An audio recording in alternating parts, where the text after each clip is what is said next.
vocês não têm noção, é uma honra Glória a Deus, poder aleluia. ministrar a palavra de Deus aqui para vocês. Quando eu cheguei aqui, me falaram que aqui era um centro de recuperação, mas o que eu vi são soldados cujo está à frente é Deus. Vocês são soldados aonde Jesus é o general de guerra. E deixa eu te falar uma coisa, que aonde Jesus está à frente das batalhas não tem derrota. Então vocês são guerreiros, são soldados de Jesus. E eu sei que vocês são mais do que vencedores em Cristo Jesus. Eu gostaria de agradecer a oportunidade pela irmã Graça de ter me convidado. Obrigada pela oportunidade. Meus amigos e minha família estão aqui. E Jesus tinha uma promessa em minha vida. Que eu ia pregar. E aquilo ardia no meu coração. E hoje está cumprindo a promessa de Deus na minha vida. E eu quero dizer nessa noite que aquilo que Deus prometeu para vocês, Ele cumpre, porque Ele é fiel. Eu quero ministrar uma palavra que está em João, capítulo 5.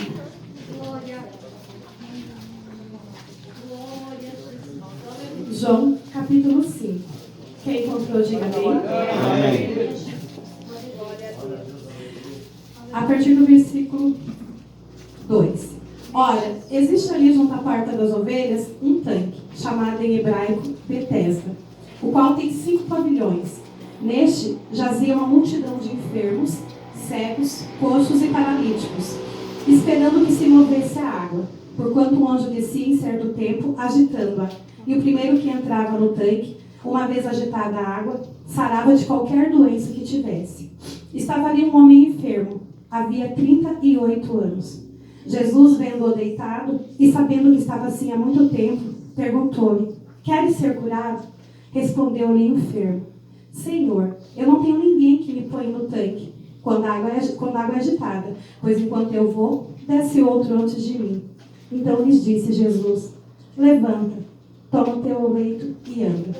E imediatamente o homem se viu curado e, tomando o leito, pôs-se a andar. E aquele dia era sábado. Podem sentar. Então isso aqui é uma história, uma passagem, onde tinha um senhor há 38 anos paralítico. E fazia 38 anos que ele estava na beira desse tanque, esperando o milagre dele. Betesda significa Casa da Misericórdia. Mas por que esse homem, ele saiu do anonimato, se a Bíblia relata que lá tinha multidões de enfermos e ele veio parar na Bíblia? Por que ele chamou a atenção de Deus ao ponto que Jesus desviou do caminho dele e entrou ali dentro para curar apenas aquele homem? Primeiro eu só queria falar um pouquinho da Bíblia, porque se vocês ainda não foram confrontados, vocês ainda vão ser, porque eu fui. Pessoas que dizem que não acreditam na Bíblia, porque a Bíblia foi escrita por homens. Realmente a Bíblia foi escrita por homens, mas não foi qualquer homem. Foi escrita por homens tementes a Deus, homens obedientes, homens de boa índole, homens de caráter e homens que conviveram com Jesus Cristo. E se ainda assim as pessoas não acreditam na Bíblia escrita por homens, e se a Bíblia fosse escrita pelas mãos de um Deus invisível? Aí ninguém ia acreditar mesmo, né? E engraçado que essas mesmas pessoas que dizem que não acreditam na Bíblia, mas elas acreditam no que está no livro de história, no que está no livro de geografia, no que está no livro de matemática, né? E cada passo está vindo autores debatendo aquilo que já foi falado. Mas a Bíblia ninguém nunca conseguiu desmentir, porque a Bíblia é inspirada por Deus e a Bíblia é a profecia de Deus. Quando nós abrimos e lemos a palavra, Deus fala conosco. Então, se algum dia alguém quer dizer que não acredita na Bíblia, a Bíblia ela é verdadeira. E aí, por que esse homem saiu do anonimato? O que nós podemos ver foi a fé desse homem. Esse homem ele tinha tanta fé, que o anjo descia nesse lugar, agitava a água, ele não era o primeiro a mergulhar, ele não era curado e ele não desistia. E passava mais um tempo, a água de novo era agitada, o outro era curado e ele não era. E ele permaneceu ali 38 anos. E a fé e a perseverança desse homem chamou a atenção de Deus. Porque Deus diz que sem fé é impossível agradar a Ele. Então, às vezes nós pedimos para Deus uma bênção ou um milagre. Às vezes nós oramos por 2 meses, 3 meses, 5 meses e nós desistimos. Esse homem esperou por 38 anos e ele acreditou. Então não adianta eu buscar a minha bênção se eu também não tenho fé que eu vou conseguir. eu preciso ter fé. A Bíblia diz que se a nossa fé fosse do tamanho de um grão de mostarda, nós íamos pedir para o monte mudar de lugar e ele ia mudar. Então quer dizer que muitas coisas não acontecem por causa da pequenez da nossa fé. Mas eu creio que Deus está aqui hoje, nessa noite, para que nós venhamos ter cada vez mais fé, para que Ele venha aumentar a nossa fé, para que nós venhamos agradar a Deus. Nós podemos notar também que nesse lugar, chamado Tanque de Misericórdia ali não tinha nada. Porque ali tinha uma competição, só era curado o primeiro. Eu creio que ali ficava todo mundo esperando aquela água ser agitada para pular ali dentro. E as pessoas dali eram egoístas, porque elas só pensavam nelas. Porque ali tinha cego, o cego não tinha como ele saber quando a água é agitada. Tinha paralítico, como é que ele ia conseguir chegar até aquele tanque? E eu creio que aquele lugar ali, a Bíblia relata que ela tinha 5 pavilhões. Tinha muita gente, e não era todo mundo que estava ali em volta daquele tanque. E as pessoas que estavam mais longe, ela era desprivilegiada. Porque quem estava ali perto do tanque tinha privilégio, mas e quem estava lá atrás? Então muitas vezes a gente tem feito isso dentro das igrejas, nós temos procurado os melhores lugares, procurado ficar perto, às vezes do púlpito, querer ficar no púlpito, querer os melhores lugares para que nós sejamos exaltados. Mas nós temos que pensar no próximo. Glória a Deus, glória a Deus, aleluia. E se todo mundo pensasse no próximo, assim como Deus diz que nós devemos amar o nosso irmão, eles podiam analisar e olhar qual deles que precisava de mais da bênção primeiro, qual deles estaria ali, né, há mais tempo, ou qual tinha mais necessidade para colocar ele até ali. Mas não, ali cada um pensava em si. E a Bíblia, ela vem dizer que se nós não tivermos amor ao próximo, se nós formos egoístas, nós não vamos chegar no céu. Porque Satanás, ele pecou por inveja, ele pecou porque ele era egoísta, ele pecou porque ele era vaidoso e ele foi expulso do céu. Então, eu não posso ter esse tipo de sentimento. E quando eu penso só em mim, eu não estou cumprindo aquilo o propósito que Jesus quer para a minha vida. Glória a Deus, aleluia. E sabe, o que mais me chama a atenção é que onde Jesus passava, ele arrastava multidões. Todo mundo conhecia e ele era conhecido. E as pessoas estavam tão intertidas naquele tanque que Jesus entrou ali dentro, fez a cura, saiu e ninguém percebeu. E quantos de nós estamos dentro da igreja, olhando para algum outro alvo, e às vezes Jesus está ali do teu lado, querendo te dar uma bênção? Muitas vezes nós também estamos na beira desse tanque, tão intertido, olhando aquela água ser agitada, e o dono da bênção está aqui do teu lado, querendo te entregar a bênção, e eu não consigo. A Bíblia também vem dizer que esse homem, que estava ali há 38 anos, ele era paralítico, que provavelmente até a coluna dele era toda atrofiada. E aí Jesus chega para ele e diz para ele assim: você quer ser curado? Imagina, ele estava há 38 anos ali, né? Mas ele só diz assim: eu não tenho ninguém que me coloque à beira do tanque. aleluia. Mas a Bíblia diz que ali tinha multidões. Glória a Deus. E quantos de nós muitas vezes estamos dentro da igreja e está cheio de gente dentro da igreja e nós nos sentimos sozinhos? Porque muitas vezes as pessoas que estão ali dentro da igreja, ela está tão fechada no mundinho dela que ela não dá espaço para as outras pessoas que estão vindo.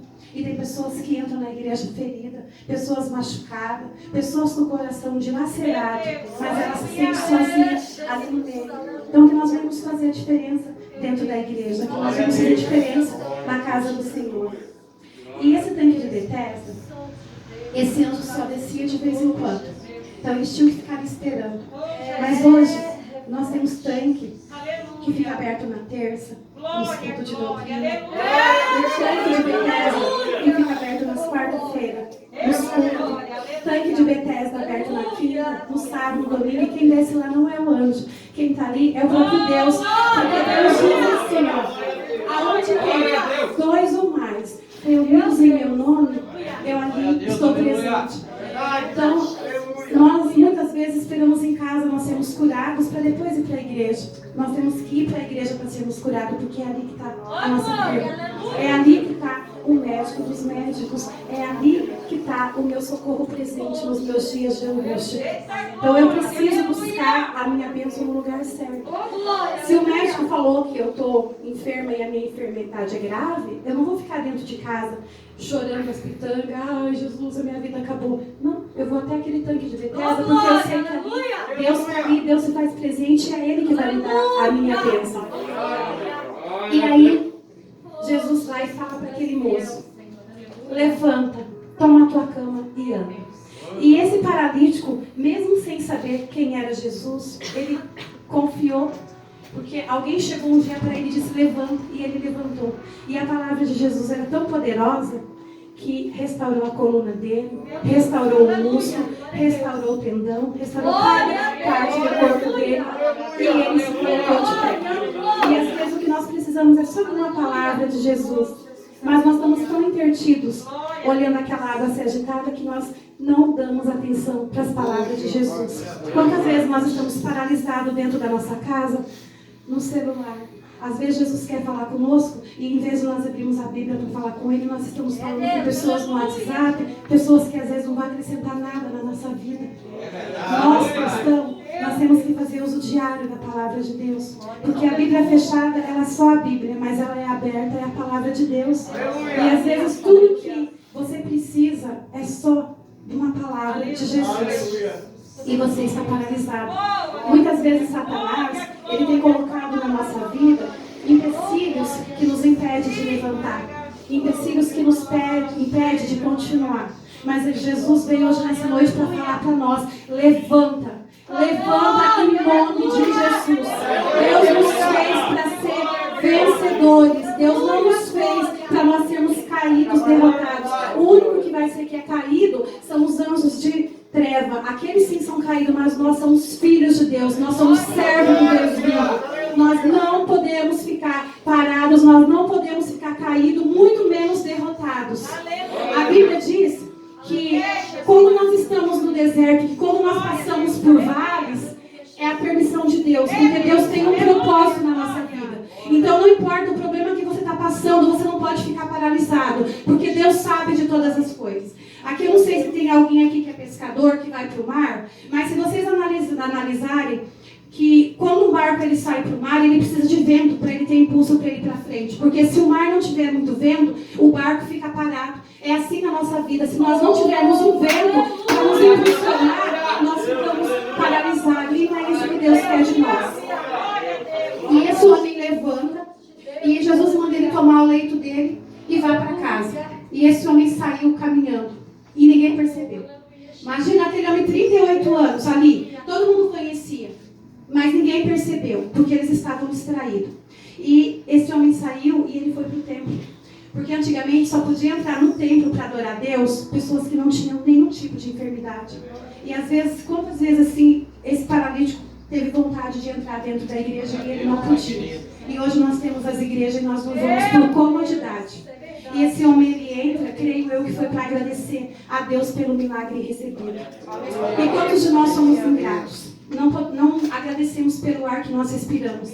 O dia nosso de hoje se chama presente, porque é um presente do Criador. Quantas pessoas dormiram e não levantaram? Quantas pessoas não teve o privilégio de poder abrir os olhos e contemplar hoje o dia lindo que Deus deu? Nem sempre a nossa bênção, nem sempre os tesouros, as riquezas são materiais. Muitas vezes elas são espirituais. E o fato de nós estarmos vivos, nós temos que agradecer a Deus por isso. Porque tem pessoas que têm carro, pessoas que têm casa, pessoas que têm tantos bens materiais e são pessoas tão pobres de espírito que não conseguem agradecer. Então que nós venhamos ser mais gratos a Deus nessa noite. Ah, mas hoje quando eu acordei eu tinha só um cafezinho. Amém. Tem pessoas que nem têm. Assim como o irmão disse, tem pessoas que estão comendo barro lá na África. Ah, o meu almoço foi só um arroz com ovo. Amém. Tinha arroz com ovo. Tem pessoas que nem isso têm. Se nós não podemos agradecer a Deus no pouco, como que um dia nós vamos ser gratos a Deus no muito? E esse homem, quando estava saindo do templo, Jesus encontrou ele e disse assim: olha, vejo que já estás curado, não peques mais, para que não venha te suceder coisa pior. Jesus, todas as vezes que ele fazia a cura, ele dizia: os teus pecados são perdoados. Vá em paz e não peques mais. E aí, essa palavra surgiu no meu coração porque eu estava ouvindo um louvor que dizia assim, e era exatamente essa história, que eu tenho que carregar a cama. Que você está todo bonitinho, mas a cama você tem que carregar. Isso não entrou no meu coração. Se Jesus perdoa, se Jesus liberta, se Ele transforma, por que eu preciso carregar essa cama? É como se eu estivesse amarrada a essa cama, ao fardo do meu passado, como se eu estivesse amarrada aos meus pecados. E daí vai contra tudo aquilo que está nas Sagradas Escrituras. Jesus mandou ele carregar aquela cama, porque se todo mundo deixasse os pertences naquele lugar, ia virar um entulho ali. E ele ia tirar o lugar de uma outra pessoa. Deus, Ele nos quer livre, Ele não quer que nós andamos com o fardo do nosso passado nas costas ou com o peso dos nossos pecados. Lá em Pedro, no capítulo 2, versículo 16, diz bem assim, ó: como livre que sois, como livre que sois, não usando todavia a liberdade por pretexto da malícia, mas vivendo como servos de Deus. Se nós somos servos de Deus, nós temos que ser livres. Então por que eu tenho que carregar minha cama? Eu tenho que sim que ser grato, eu tenho que lembrar o que Deus faz na minha vida. Mas para eu lembrar o que Deus faz na minha vida, eu não preciso carregar minha cama. Eu tenho que carregar apenas a cruz. E a cruz, ela não tem que ser um fardo pesado. A cruz, ela é o sinal do maior amor do mundo. Quando você estiver triste, quando você estiver se achando sozinho, olha para a cruz que você vai ver que lá existe alguém que te ama tão incondicionalmente que deu o seu único filho para morrer por amor de você. E quando Jesus Cristo morreu e foi pregado naquela cruz, Ele levou todos os nossos pecados. Tem uma passagem que Jesus está falando para os fariseus e Jesus diz que é necessário nascer de novo. E aí eles falam: mas como que eu vou voltar para o ventre da minha mãe? E aí Jesus, Ele vai explicar que nós temos que ser nova criatura. Se nós olharmos ali em 2 Coríntios capítulo 17, diz assim, ó: e se alguém está em Cristo, é a nova criatura. As coisas antigas já passaram. Aleluia. Eis que fizeram nova. Então, se eu estou em Jesus Cristo, eu sou nova criatura. Então, se eu sou uma nova criatura, eu tenho que carregar o fardo do passado? Eu tenho que carregar o fardo dos meus pecados, se Jesus já me perdoou? Mas como que eu consigo ser nova criatura? Para eu ser uma nova criatura, eu preciso confessar Jesus diante dos homens. Porque Jesus diz que se me confessarem diante dos homens, eu confesso diante do meu Pai que está no céu. Eu preciso confessar e eu preciso ser batizada, que eu serei uma nova criatura. Ali ainda em Efésios, só para dizer que não é por mim que eu estou dizendo isso, mas ele diz assim, ó, a partir do versículo 22, do capítulo 4. Quanto no sentido de que quanto ao trato passado, vos despojais do velho homem, que se corrompe segundo a consciência do engano. Então, quando nós não estamos em Cristo, nós erramos. Mas nós erramos porque nós não conhecemos a verdade. A palavra de Deus diz: conheceis a verdade, e a verdade vos libertará. Então, se eu errei e não conhecia a palavra de Deus, eu não posso ser punida, porque eu estava no engano. E diz mais assim, ó: e vós renoveis no espírito do vosso entendimento. Eu só renovo no espírito do meu entendimento quando eu conheço a palavra de Deus, quando eu começo a ler a Bíblia e vou entender o que Deus quer para a minha vida. E vós revistais do novo homem, criado segundo Deus, em justiça e retidão procedente da verdade. Então eu sou uma nova criatura. Eu não sou o velho eu não tenho que carregar o meu pecado. E hoje o que nós mais vemos são pessoas sendo aprisionadas pela própria mente. Pessoas que estão na rua, pessoas que estão dentro da igreja livres, vivendo como se estivessem presos num passado onde foi muitas vezes massacrado, pessoas que foram torturadas, pessoas que foram humilhadas e que não conseguiram liberar perdão. Mas Deus vem dizer nessa noite que nós precisamos liberar perdão, nós precisamos soltar as amarras que nos impedem de funcionar para frente. Muitas pessoas que foi magoado, e eu digo magoado porque tem uma diferença quando uma pessoa me magoa. Normalmente quem me magoa é quem eu amo. As pessoas que eu não amo, eles só me fazem ficar com raiva. Mas as pessoas que eu amo, que realmente me magoam. E E é eles que têm o poder de fazer isso. E muitas vezes eu acho que eu perdoei, mas fica aquilo lá dentro do meu coração. E às vezes ele fica ali camuflado e cada passo ele está doendo, cada passo ele espeta. Então eu preciso trazer aquilo à tona para ver realmente o que é que está me incomodando, porque eu preciso perdoar. Eu preciso perdoar, às vezes não é nem porque a pessoa precisa do perdão, mas eu preciso perdoar para que eu seja realmente livre. Porque se eu não perdoo, eu sou aprisionada e aquilo me aprisiona dia e noite. As pessoas, quando elas me ferem, é engraçado que Deus diz bem assim, que nós devemos perdoar as pessoas. Só que quando eu não perdoo, aquela pessoa fica tão próxima a mim, que ela não me dá paz. Eu durmo com aquela pessoa, eu acordo com aquela pessoa, porque aquilo fica martelando no meu coração e aquilo fica martelando na minha cabeça. E eu só consigo realmente me libertar quando eu libero perdão. E é por isso que eu preciso liberar perdão. Porque se eu não liberar perdão, Deus não me perdoa. Nós temos uma oração que foi deixada por Deus, nos ensinando a maneira de orar. E lá diz assim, ó: perdoa os meus pecados, assim como eu perdoo quem me ofendeu. E eu estou perdoando quem me ofendeu? Eu estou merecendo o perdão de Deus? Jesus disse numa das passagens que nós devemos perdoar o nosso inimigo ou o nosso irmão 70 vezes 7 por dia. Por que Deus disse 70 vezes 7 por dia? Porque Ele sabe que nós somos falhos. Paulo vem dizer assim, ó: maldito o homem que eu sou, que o bem que eu quero, esse eu não faço. Mas o mal que eu não quero, esse eu faço. Nós sabemos que é errado, nós sabemos que é pecado, mas a carne fala mais alto. E nós acabamos pecando, porque nós somos miseráveis. A nossa pequenez é tão grande que nós precisamos de um Deus todo-poderoso para nos resgatar. E esse Deus, Ele deu o Filho para nos resgatar. E nós precisamos ser realmente transformados. É fácil perdoar? Não, não é fácil perdoar. Para perdoar é um processo que demora muito tempo. E para perdoar é um processo que precisa ser totalmente dependente de Deus. Primeiro eu preciso reconhecer que eu preciso perdoar. E eu preciso dizer, eu preciso perdoar. Aí sim começa aquele processo. E o que eu mais percebo é que são pessoas que muitas vezes carregam no coração mágoa do pai, mágoa da mãe, mágoa do irmão, mágoa da irmã, mágoa do cônjuge. E a Bíblia diz assim, ó, que é um dos mandamentos com promessa: honrar pai e mãe. Então eu preciso perdoar o pai, eu preciso perdoar a mãe.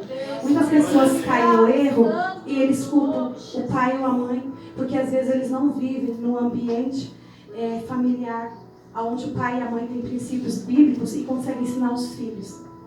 Mas deixa eu te dizer uma coisa: se você não conseguir perdoar, você não vai ser bem sucedidamente nas tuas finanças, no teu ministério, no teu casamento, porque isso é bíblico.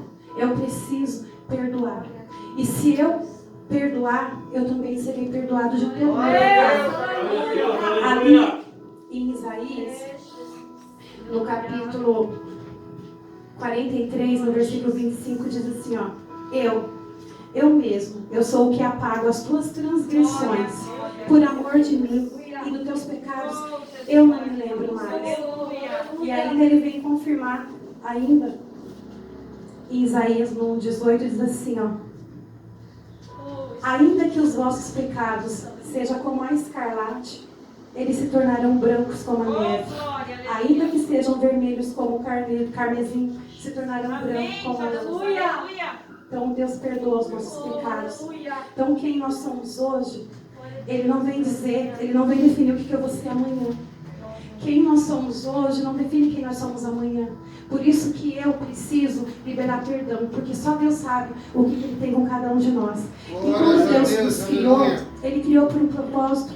Todos nós temos propósito, todos nós temos um ministério. E para eu cumprir esse ministério na minha vida, eu preciso cumprir os princípios bíblicos. Se nós analisarmos ali em Coríntios, no capítulo 13, diz assim, ó: ainda que eu fale a língua dos homens e a dos anjos, se eu não tiver amor, eu serei como bronze que soa, ou como símbolo que retina. Para eu perdoar, eu preciso voltar a amar. É difícil voltar a confiar nas pessoas que me magoaram. É difícil voltar a confiar nas pessoas que me traíram?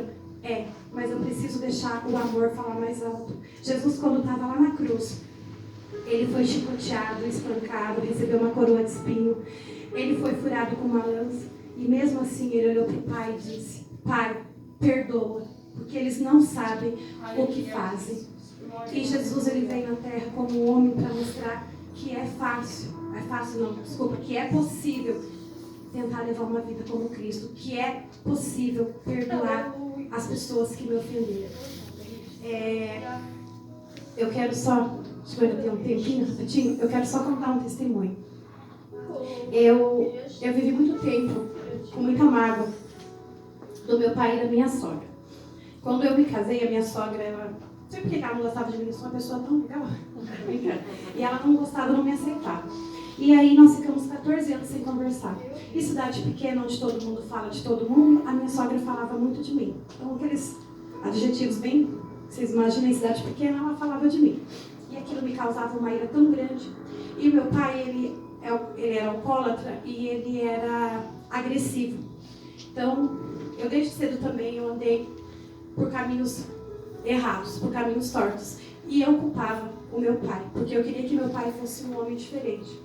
Só que ele não era bom para minha mãe, mas comigo, como pai, ele cumpria aquilo, porque ele trabalhava, ele sustentava a casa, ele comprava as coisas dentro de casa. Então, eu não tinha nada a ver com o relacionamento dele e da minha mãe. Mas na época eu não entendia. E eu tinha muita mágoa do meu pai. E meu pai morreu e eu não pude dizer para ele o quanto eu amava.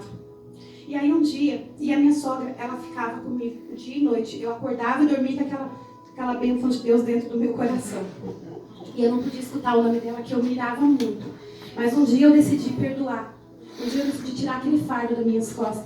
E eu fui para a igreja, e bem naquele dia Deus resolveu falar comigo. E eu sabia que era comigo. Porque só para resumir, eu estava até em depressão. Porque muitas vezes a depressão é a falta de perdão. Muitas vezes doenças é a falta de perdão. E eu só chorando. Você imagina eu com depressão. A pessoa dizia bom dia, eu dizia bom dia, tudo bem, tudo. E aí eu dizia, mas Deus, como que eu vou falar do teu nome se eu estou enfermo? E eu resolvi que eu precisava ser curada. E quem ia me curar era o médico dos médicos. Era aquele mesmo que está aqui hoje. E aí eu comecei a olhar para dentro de mim. E aí eu comecei a ver tudo aquilo que estava ali dentro. Porque o Espírito Santo, ele não habita em casa suja. E eu precisava colocar a minha casa no lugar. E tinha tanta mágoa dentro do meu coração. E eu disse, Deus, me ajuda a limpar. Tenha misericórdia de mim. Ajuda a limpar o meu coração. E foi um processo. E um dia, eu fui até a casa da minha sogra. E começamos a conversar, como se tivesse nada acontecido. E a raiva passou. E Deus é tão bom, que um dia ela me ligou pedindo perdão. Não que ela precisasse, porque quando eu fui até lá, eu já estava decidida a perdoar, ela não precisava. Mas Deus sabia o que estava fazendo. E ela me pediu perdão. E hoje eu sou a nora predileta dela. Esses dias, eu estava até dizendo para o meu cunhado que ele tinha que arrumar uma esposa igual eu. E aí eu comecei a olhar para o meu pai de uma maneira diferente, porque o meu pai vinha repetindo erros do meu avô, porque meu avô também era alcoólatra. E era a única maneira que ele sabia. E eu não tive tempo de pedir perdão para ele e dizer que eu sou grata a ele, a vida que ele me deu. Porque nós falamos que pai é aquele que cria, pai é o que faz. Criar, qualquer um cria, mas fazer precisa do pai e da mãe e da bênção de Deus. Se não tiver eles, nós não nascemos. E nós temos que ser gratos. E eu sei hoje as qualidades que eu tenho, que foi herdada do meu pai. Mas foi tarde. Quando eu decidi perdoar, foi tarde. Então que vocês não façam isso. Aqueles que ainda têm as pessoas vivas, que estão magoados, não espera eles partirem para vocês pedirem perdão. Quando nós pedimos perdão, nós somos libertos. Nós somos pessoas felizes, somos pessoas em paz. Porque a pessoa que está com o coração amargurado, ela não é totalmente feliz. Porque lá no fundo você olha nos olhos dela e você vê a tristeza. A pessoa ela só realmente ela é feliz quando ela perdoa. Então que nessa noite Deus venha abençoar e Deus venha nos ensinar a perdoar. E eu entrego essas palavras em nome de Jesus.